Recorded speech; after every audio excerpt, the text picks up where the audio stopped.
উপরওয়ালা কুষ্টিয়ায় কেউ নেই, উপরওয়ালা এখন আমি।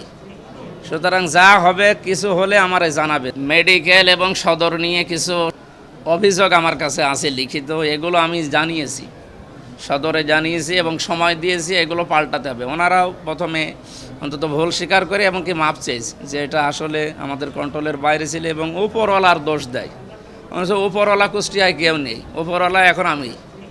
সুতরাং যা হবে কিছু হলে আমারে জানাবেন। দালালদের এবং ওই যে বিভিন্ন স্পিরিট মানির কথা বলা হয় এবং কালো কিছু হাত আছে, এই হাতগুলোর কথাও গোপনে কেউ কেউ জানিয়েছে। আমি সরাসরি জানিয়েছি যে 2 নাম্বারই কেউ যদি করতে চায় সরাসরি বলবেন যে মাওলানার কাছে টাকা দেওয়া আছে বা এই বিষয় বলা আছে, আপনারা ওনার কাছে যান।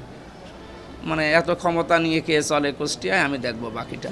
নির্বাচন চলাকালীন সময়ে, সেই সময় তো আমরাও আপনাদের মতো। এখন যেহেতু পরিবর্তন এসেছে, এখন আমি খোঁজ নেব, আমি এখন নিজেও যাব, দেখি বাকিটা। আশা করছি থাকবে না ওই জায়গার যে বদনামটা অন্তত যেন আর না থাকে আগামীতে।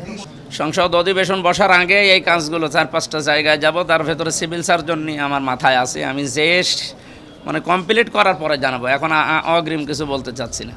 এই কয়েকদিনের ভেতরে আমি এই উদ্যোগ নিয়ে যা ফেস করছি, এগুলো আমি তো নিজে জানছি। বিভিন্ন জায়গা থেকে অফার আসতেছে যে এটা আরও ঢিলা করেন না। জনগণের জন্যে এবং এই দেশের জন্যে যে শপথ আমরা নিয়ে এসেছি সংসদে, এইটার উপরে থাকতে গেলে আপনাদের কোনো কথা আর শোনা যাবে না। এবং অতীতে যারা হয়তো শপথ নিয়েছিল শপথটা ঠিক রাখে না, কিন্তু আমরা শপথ কোরআন সূরা নাহালের 91 নম্বর আয়াত পড়ে শপথ নিয়ে এসেছি। সুতরাং আমরা ঠিক রাখবো। দেখি, এতদিন যাই হয়েছে 5টের কথা আমরা বলতে চাই না। যারা করেছে তারা আল্লাহর কাছে জবাব দেবে। আমরা এখন সামনে যা করতে চাই আপনাদেরকে দেখাবো ইনশাল্লাহ।